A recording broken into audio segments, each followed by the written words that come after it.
하나님께서 오늘 우리에게 주시는 말씀은 사도행전 1장 15절 하반절부터 26절까지 말씀입니다.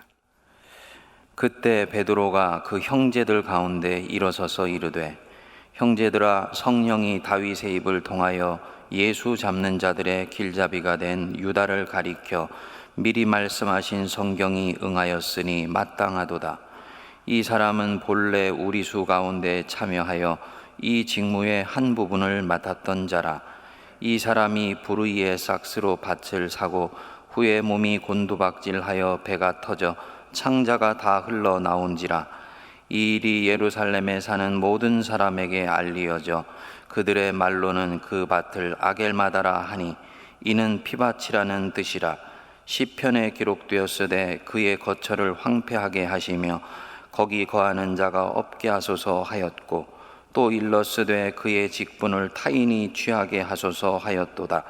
이러함으로 요한의 세례로부터 우리 가운데서 올려져 가신 날까지 주 예수께서 우리 가운데 출입하실 때 항상 우리와 함께 다니던 사람 중에 하나를 세워 우리와 더불어 예수께서 부활하심을 증언할 사람이 되게 하여야 하리라 하거늘, 그들이 두 사람을 내세우니 하나는 바사바라 하고도 하고 별명은 유스도라고 하는 요셉이요, 하나는 마띠아라.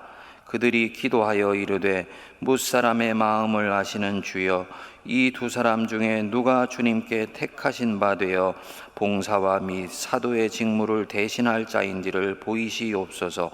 유다는 이 직무를 버리고 제 곳으로 갔나이다 하고 제비 뽑아 마띠아를 얻으니 그가 11 사도의 수에 들어가니라. 아멘. 우리가 AI 시대, 4차 산업혁명 시대라고도 일컬어지는 전혀 새로운 문명의 시대로 접어들어가고 있는 가운데서 2000년 전에 일어났던 이 사도행전 시대를 묵상하는 데는 이유가 있습니다.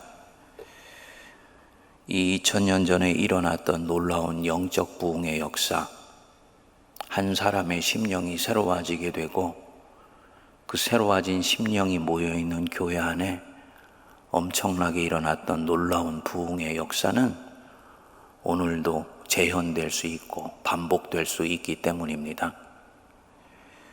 우리는 부흥에 대해서 좀 잘못된 이해를 갖고 있습니다. 부흥하면 왠지 교회 본질은 소홀히 하고 외형만 뜨겁게 하고 숫자만 늘리는 일이라고 생각을 하는 것입니다. 이런 부흥은 진정한 의미의 부흥이 아닙니다. 초대교회가 경험했던 부흥, 우리 개신교가 추구하고 있는 위대한 부흥은 이런 것들이 아니에요. 철저히 안으로부터 밖으로, 내면으로부터 외면으로, 본질로부터 시작해서 외형으로 뻗어나간 결과, 바로 이 초대교회 부흥입니다. 진정한 의미의 부흥이죠. 그래서 이 사도행전 안으로 들어가 보면 한 사람의 심령이 어떻게 기경될 수 있는지, 한 사람의 내면에 참된 하나님 신앙이 형성되어서 그것이 심령의 뜨거운 회심과 변화로 이어지게 되고 공동체 전체가 하나님의 영에 완전히 압도되었을 때 일어나는 놀라운 역사를 그대로 볼 수 있기 때문입니다. 그리고 이들이 가졌던 바로 그 성령의 역사를 주도했던 성령, 오늘 우리도 동일하게 가지고 있습니다. 이들은 우리가 가지고 있는 이 영과 다른 영을 갖고 있는 것이 아니에요. 따라서 2000년 전 초대교회 안에 역사하셨던 성령은 오늘도 이들이 꿈꾸고 소망했던 그 부흥을 소망하는 사람들에게 동일하게 역사하는 것입니다. 그래서 바로 이 사도행전이 보석 같은 책입니다.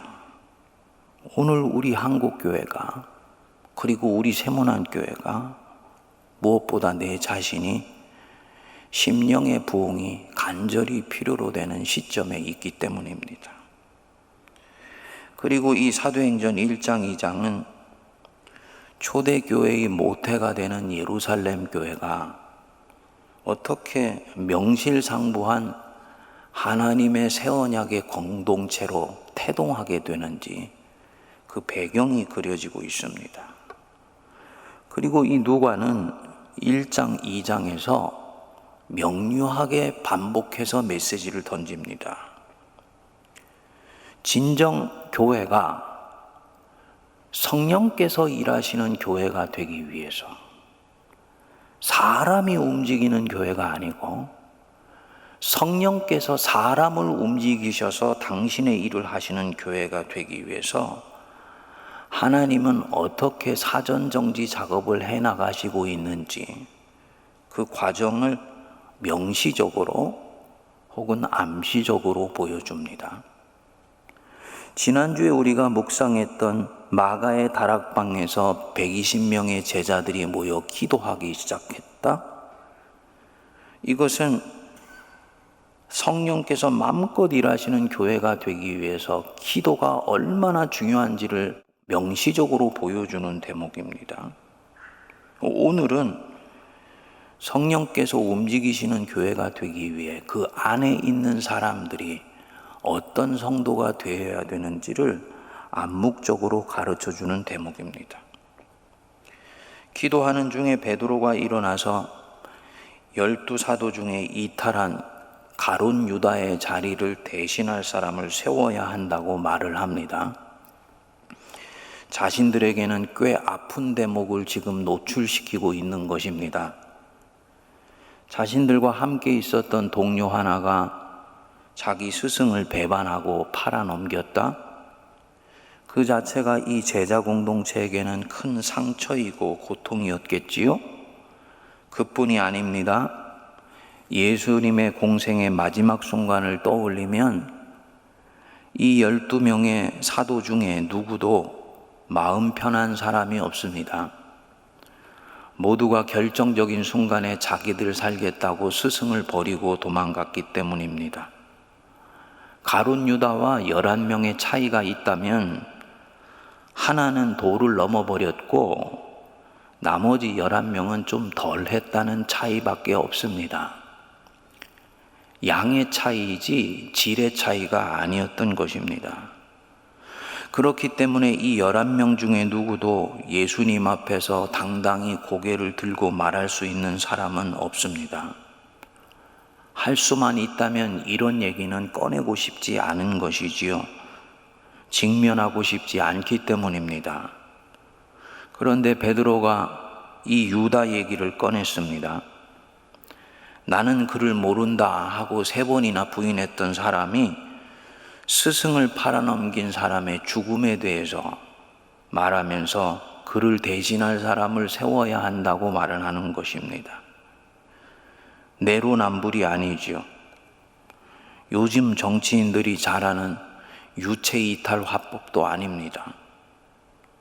그는 진정 자신이 여기 있는 것이 오직 은혜로만 되어진 일이라는 것을 압니다. 그렇지, 하나님이 세워주셨기에 내가 여기에 있을 수 있는 것이지, 그렇기 때문에 나는 자랑할 것도 없고 이전의 나를 보면서 부끄러워할 것도 없다. 내 과거에 대해 숨길 것도 없다. 하나님의 일이 이루어지기 위해 꼭 필요한 절차이니 내가 무엇을 부끄러워하겠는가 하는 마음으로 입을 떼었을 것입니다. 그리고 그 입에서 나온 말이 굉장히 신실합니다. 이 유다가 배반한 사건 또한 하나님의 말씀 안에서 일어난 일이라는 것입니다. 16절에 보시면 미리 말씀하신 성경이 응하였으니 마땅하도다. 가룟 유다가 예수님을 배반한 것은 예정된 것이었다라는 식으로 읽으시면 안 됩니다. 본문의 핵심을 벗어난 해석이기 때문이에요. 12명 중에 하나는 예수님을 팔았고 나머지 11명은 다 버리고 도망갔는데 자신들은 지금 그 예수님을 어느 날 눈 떠서 보니까 여전히 따르고 있습니다. 그리고 하나님의 구원 역사는 이전보다도 더 강력하게 일어나게 되어 있는 것입니다. 이것을 보면서 베드로와 나머지 사도들이 무엇을 느꼈겠습니까? 어떤 상황에서도 어떤 악한 힘이 어떤 공동체 안에 아니면 어떤 사람 안에서 움직인다 해도 하나님은 결국 하나님 자신의 일을 이루신다는 것을 이들은 알아차리게 된 것입니다. 유다의 배반도 결국 하나님의 일이 이루어지는 것을 가로막지 못하고 오히려 하나님은 그 유다 속에 있는 악을 이용하셔서 당신의 일을 이루시는 결정적 계기로 사용하셨다는 것을 이들은 지금 보고 있는 것이지요. 성도님들, 내 안에서 하나님이 어떤 일을 시작하셨다면, 그리고 이 일이 진정으로 하나님의 일이라면 그 일은 지연되는 경우는 있지만 절대로 중단되는 경우는 없습니다. 내가 낙심해서 포기하지 않는 한 하나님은 결국 하나님 자신의 일을 이루십니다. 항상 문제는 내 자신에게 있는 것이지 하나님께 있는 것이 아니에요. 내 신경을 예민하게 만들고 나를 걱정시키게 하는 일이 있다. 그런데 그 일이 절대로 하나님의 일을 막지는 못합니다. 그렇기 때문에 우리가 끊임없이 체크할 부분은 내가 지금 하나님 편에 서 있는가? 이 부분입니다. 내가 진정 하나님 편에 서 있다면 가룟 유다 속의 역사에 썼던 그 악한 힘을 두려워할 필요가 없습니다. 지금 이 120명이 예루살렘 한복판 마가의 다락방에서 기도하고 있지 않습니까? 온 성 사람들 눈에 다 띄었을 것입니다. 예수를 죽인 자들이 이들을 죽이지 못하겠습니까? 그러나 이들은 두려워하지 않습니다. 하나님은 하나님의 일을 하실 것을 이제는 믿기 때문입니다. 교회를 이루는 절대적 기초가 바로 이 부분입니다. 믿음, 하나님 그분 자신에 대한 절대적 신뢰, 이것이 교회를 시작하게 만듭니다. 이 믿음으로 이제 제자들은 하나님이 원하시는 것을 할 준비가 되어 있어요. 그리고 신실하게 성경 말씀을 따라서 유다의 자리를 다른 누군가를 통해 세우는 일을 진행하게 됩니다. 12조각 중에 잃어버린 한 피스, 한 조각을 다시 꿰어 맞추는 작업을 하는 것이지요. 그래서 결국 후보자 2명을 세우고 제비를 뽑으니까 마띠아가 뽑혀서 그가 11사도의 수에 들어가게 됩니다. 마띠아, 한번 묵상해 보실까요? 성도님들은 사도행전 1장에 이르기까지 공관복음서나 요한복음서에서 이 마띠아라는 이름을 들어보신 적이 있습니까? 없을 것입니다. 한 번도 복음서에 이 이름이 나온 적이 없기 때문입니다. 좀 이상하지요? 분명히 오늘 본문 21절, 22절에 보면 이 사람은 예수 공동체 안에 있었던 사람입니다.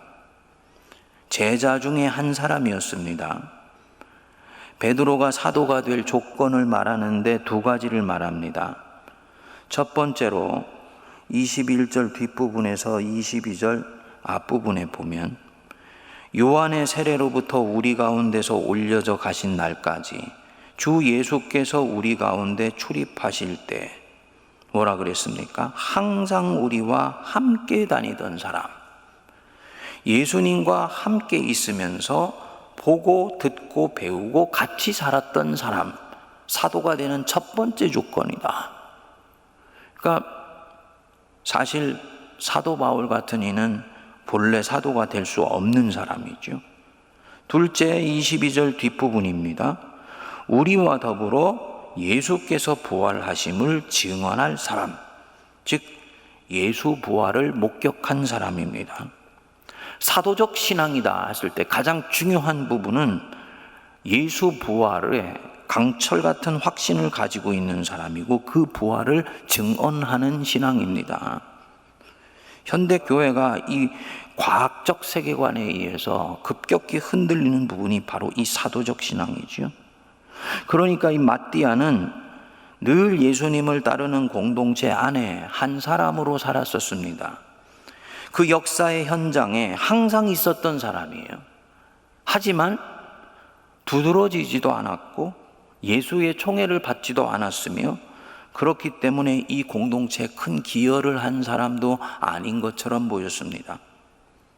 베드로, 야고보, 요한이 예수님 공동체의 주역이고 도마나 마테나 바돌로메가 조연이었다면 이 마띠아는 그 조연 안에도 들어가지 못하고 그저 극이 진행되는 동안 그 극 안에 함께 있어주는 사람이었습니다.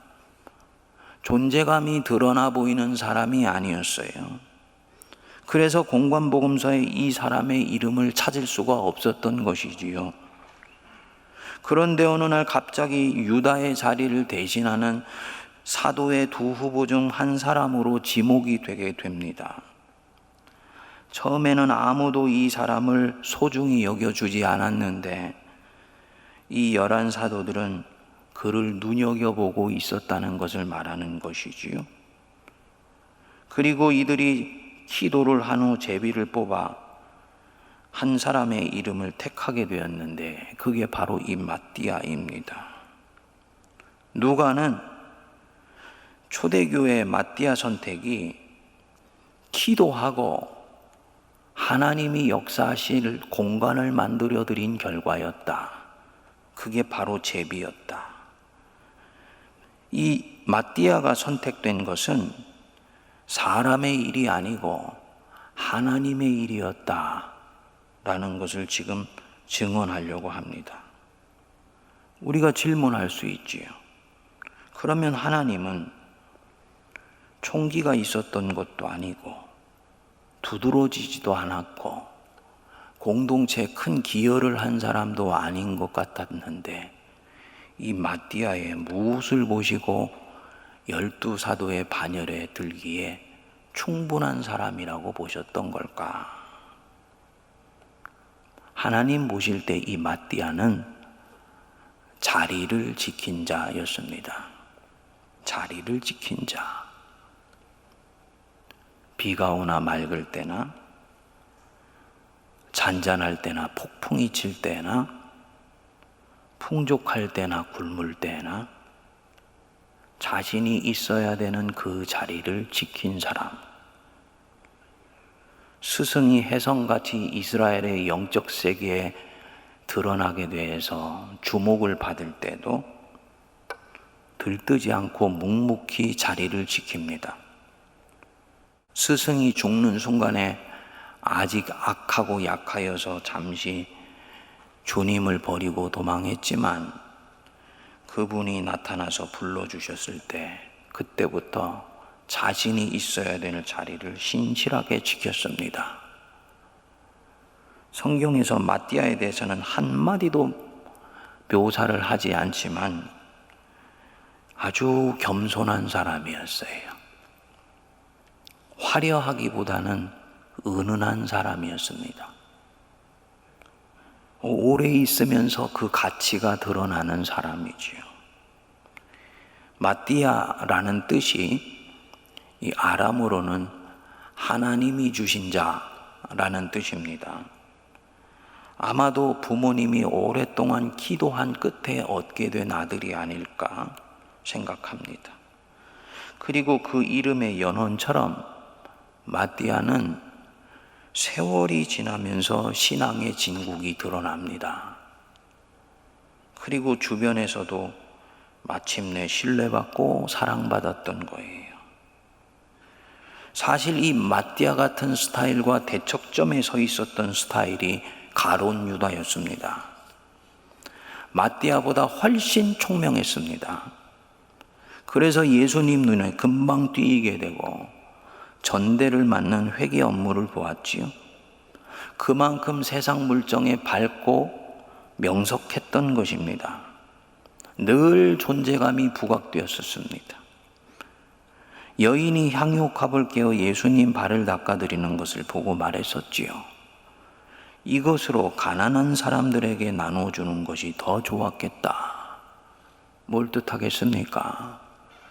주님 공동체 안에 있으면서도 자기 주관과 자기 신념과 자기 소신이 뚜렷했던 것입니다.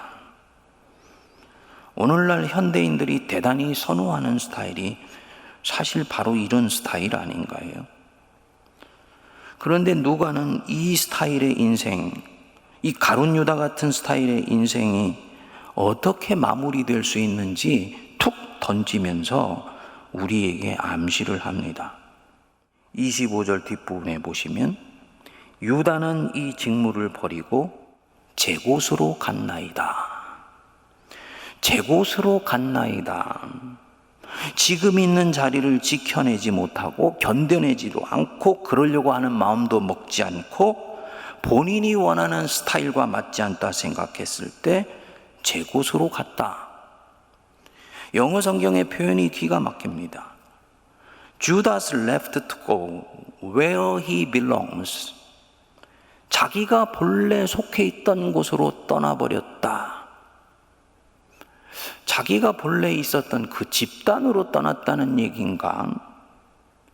공관복음서를 들여다보면 꼭 그런 것은 아닌 것 같아요. 자기가 본래 속해 있던 곳 묵상하면서 아마도 유대의 본래 자리, 모든 인간이 있었던 그 자리, 예수님 믿기 전에 있었던 그 자리로 간 것 아닌가? 어떤 자리입니까? 육의 욕망이 꿈틀꿈틀 살아 역사했던 바로 그 자리, 거기로 다시 떠나버렸다. 묵묵히 자리를 지킨 마띠아와 대조되지요? 질문이 일어납니다. 그럼 마띠아는 가룟 유다 같은 제 곳이 없는가? 예수님 옆에 머무르는 이 자리를 떠나면 갈 곳이 없는 사람인가? 자기가 속해 있던 곳이 없는 사람인가? 마띠아도 본래 그런 곳이 있었어요.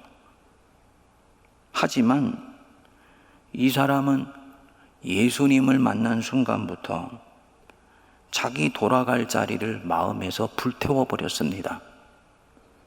돌아갈 다리가 없도록, 건넌 강을 다시는 건너가지 않도록 그 다리를 불태워버렸습니다.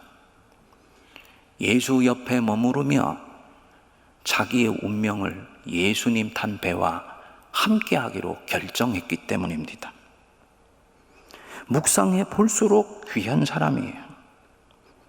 현대인들이 별로 매력 있어 하지는 않지만 하나님 나라를 위해서 진정한 교회가 세워져 가는데 가장 결정적으로 중요한 사람이 바로 이 마띠아 같은 사람입니다. 12제자에게는 나를 따르라는 부르심이 명료하게 있었습니다. 그런데 마띠아가 누가복음에서 나오는 파송받는 70명 중에 한 사람이었는지 그냥 500여 명 형제 중에 하나였는지는 모르지만 이 마띠아는 직접 음성으로 부름받은 12명에 들어가지 않습니다. 그런데도 주님이 메시아인 것을 알아보고는 그분 옆에 한결같이 머무릅니다. 예수님과 운명을 같이 하려고 한 것입니다. 그리고 예수님 주변의 주연과 조연들을 힘껏 돕습니다. 위대한 협력자인 거지. 이 마띠아 같은 사람이 공동체 안에 많으면요, 이 공동체는 부흥이 일어납니다. 강력해져요. 왜냐? 이런 사람은 자기가 아니라 모두를 승자로 세우는 사람이기 때문입니다. 이런 이는 자신의 성공보다 더 소중하게 추구하는 가치가 있는 사람들이에요. 사회로 들어가면 공동체나 타자의 행복을 추구하고요. 신앙의 영역으로 들어오면 주님 자신을 사랑합니다. 그래서 하나님의 나라 자체를 추구합니다. 엄청나게 영적으로 자유한 사람입니다. 영적으로 자유하기 때문에 사람의 시선으로부터 자유롭고 사람의 평가에 일희일비하지 않습니다. 자기 세계가 분명히 있기 때문인데 이 세계가 고립된 자기관념의 방이 아닙니다. 하나님의 은혜의 세계가 이런 사람의 심령 속에서는 늘 선명하게 역사합니다. 그렇기에 묵묵히 주신 사명을 감당합니다. 살아계신 하나님이 이 마띠아를 계속 지켜보시고 계셨습니다. 어떻게 하는가? 세상이 볼 때는 총명해 보이지 않는 자인데 나를 위해서 신실하게 자리를 지키는구나. 지켜보시고 계시다가 때가 되었을 때 마침내 그를 드러나게 하시고 높이 세우셨습니다. 그리고 여기서 누가는 교회가 바로 이런 사람들로 세워지는 공동체라는 것을 암시합니다. 가룟 유다같이 자기 판단, 자기 주관, 자기 아젠다가 뚜렷한 사람은 자기 인생을 세우는 사람이지 그리스도의 몸된 교회를 세우는 사람이 아닙니다. 예수와 함께 받는 고난을 이런 스타일은 견디지 못해요.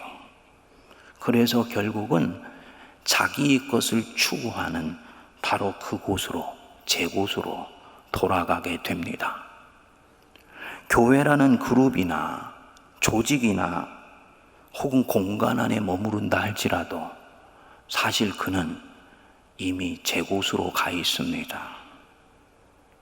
그래서 자기 신념을 관철하려고 교회를 본인 의도와 상관없이 참교회로부터 멀어지게 만듭니다. 목사인 저부터 교회를 사랑하는 우리들이 깊이 들여다봐야 되는 대목입니다. 그리고 성경은 이 모습을 일컬어서 교만이라고 말을 합니다. 그리고 누가는 12사도의 공동체 안에서 이 교만한 한 조각이 떨어져 나가고 11사도에 새로 꿰어진 이 한 조각이 바로 마띠아였다. 그리고 이 마띠아는 변화된 11사도와 동일한 영성을 소유하고 있었다라고 암시합니다. 누가 보건 보지 않건 이제부터는 하나님을 신뢰하며 묵묵히 부르심에 충실할 수 있는 사람들, 그게 변화된 11사도고 거기에 포함된 마띠아였습니다. 바로 이 사람들이 있기 때문에 이제 하나님은 참교회를 세울 준비가 되신 것입니다. 중세 프랑스에 니콜라라는 한 신실한 청년이 있었습니다. 그는 수도원에 들어가서 수사가 되어 하나님을 섬기기를 원했습니다. 하지만 수도원 원장은 이 사람의 학식이 짧다 하여서 받을 수가 없다고 마음에 여겼습니다. 그렇다고 수사가 되겠다고 찾아온 사람들을 돌려보낼 수가 없으니 이 니콜라를 주방으로 보내서 일을 하게 합니다. 이 청년은 빵을 굽고 요리를 하고 설거지를 하면서 기도하는 삶을 계속 이어갑니다. 그는 이 일에 집중하면서 엄청난 만족감을 얻습니다. 저는 하나님께 대한 사랑으로 후라이팬에서 작은 팬케이크를 뒤집습니다. 그 일이 끝나고 더 이상 할 일이 없으면 저는 부엌 바닥에 엎드려 제게 이 팬케이크를 만들도록 은혜를 주신 하나님을 경배합니다. 그 후 저는 어느 왕보다도 더 만족하여 다시 몸을 일으킵니다. 후일에 자신의 이때 삶을 이렇게 고백했습니다. 어느 날 주교가 이 수도원을 방문하였다가 이 형제와 아주 우연히 대화를 나누게 됩니다. 그리고 이 주방에서 일하는 형제 안에 어마어마한 영적 깊이와 하나님 체험이 있다는 것을 알아차리게 돼요. 그리고 이때부터 자기 문제를 멘토링 해달라고 하면서 편지를 교환하게 되지요. 그렇게 해서 나중에 책이 한 권 나왔는데 그 책 이름이 하나님의 임재 연습, 로렌스 형제라는 사람이 쓴 하나님의 임재 연습입니다. 세계 기독교 고전 중의 고전으로 일컬어지는 책이죠. 성도님들 보십시오. 이때 이 형제를 주방으로 보낸 그 수도원 지도자의 업적은 기억하지 못하고 우리는 그의 이름을 모릅니다. 하지만 주방에서 묵묵히 자기 일을 하면서 하나님을 쫓아간 이 사람의 이름은 우리가 뚜렷이 기억합니다. 이 로렌스 형제 같은 사람이 마띠아 같은 타입이고요. 하나님의 나라를 위해서 절대 빠져서는 안 되는 사람입니다. 그리고 이 마띠아는 사도행전 1장 이후에 또다시 자취를 감춥니다. 그 이후에 저는 마띠아의 이름을 들어본 적이 없어요. 그런데 전승에 의하면 그는 에디오피아에 가서 복음을 전했다고 합니다. 그곳에서 수없이 핍박을 받았는데 굴하지 않고 담대히 복음을 전하다가 마지막에는 나무에 매달린 채 목이 졸려 순교했다고 합니다. 마띠아답게 드러나지 않는 겸손한 순교로 인생을 마무리하고 천국에 들어간 것이지요. 이 마띠아, 정말 사도 베드로가 베드로전서 5장에서 말한 바로 그런 사람이에요. 서로 겸손으로 허리를 동이라. 하나님은 교만한 자를 대적하시되 겸손한 자에게는 은혜를 주시느니라. 그러므로 하나님의 능하신 손 아래에서 겸손하라. 때가 되면 너희를 높이시리라. 때가 되면 너희를 높이실 것이니 겸손해라. 성도님들, 교회는 마띠아 같은 영성을 가진 사람들에 의해서 결국 견고하게 세워져 가게 됩니다. 하나님은 결국 하나님의 일을 하실 것을 믿고 그분의 손길 아래서 내 인생을 맡기며 겸손한 사람, 누가 주목해 주던 주목해 주지 않던 묵묵히 하나님 앞에서 부르신 일을 감당하는 사람, 이런 사람이 참교회를 형성하는 결정적인 제목이 돼요. 사람들 눈에는 보이지 않지만 하나님 눈에는 가장 보석 같은 사람들입니다. 많은 사람들은 이미 이 땅에서 영광을 다 받았습니다. 신앙의 위인이다 하는 사람들은 이 땅에서 다 받을 영광을 받았습니다. 그러나 이 마띠아 같은 사람은 이 땅에서 자신이 받을 몫의 영광을 다 받지 않았기 때문에 진정으로 하늘에서 상급이 훨씬 큰 사람입니다. 그리고 이런 삶을 살 수 있는 사람의 마음 속에는 다른 사람에게 드러나지 않은 이 신앙의 굴기가 있는 사람이에요. 주변은 아는지 모르는지 모르지만 예수님이 타신 그 인생배 속에서 그분과 운명을 함께 하기로 결심한 것입니다. 주님이 그 배를 떠나지 않는 한은 그 배의 운명과 함께 합니다. 이런 사람이 준비될 때 이제 성령은 이 사람이 있는 교회를 통해서 본격적으로 역사하시고 하나님의 당신의 일을 부흥케 하십니다. 묵상하면서 얼마나 주님께 감사하기도 하고 죄송하기도 한지 몰라요. 하나님은 이 마띠아 같은 사람을 찾고 계신대요. 우리는 다 할 수만 있다면 베드로 되려고 그러지요. 할 수만 있다면 나서려고 하지요. 이름 드러나는 자리에는 어김없이 내 이름이 들어가 있으려고 하고, 굳은 일이고 드러나지도 않는 자리면 한사코 마다하려고 합니다. 그리고 그것을 우리는 지혜로운 삶이라고 오히려 높여주는 그런 희한한 세상 속에서 살아가고 있습니다. 그런데 하나님이 지금 찾으시는 사람은 명료한 것입니다. 마띠아 같은 사람이 어디에 있냐?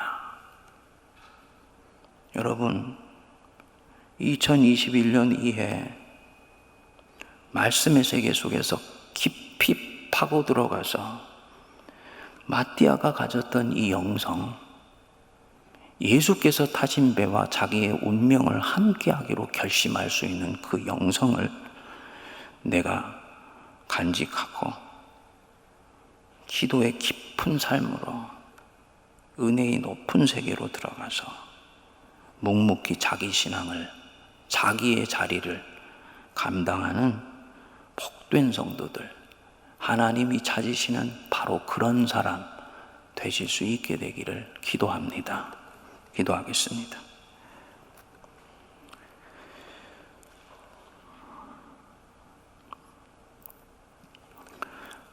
오늘도 살아 역사하시는 하나님 아버지, 성경 속에 단 한 번만 그 이름이 나오고 스쳐 지나가는 사도처럼 보였던 자 안에 놀라운 은혜의 세계가 있었던 것을 눈을 뜨고 보게 하시며 묵상 속에 깨닫게 하여 주셔서 감사합니다.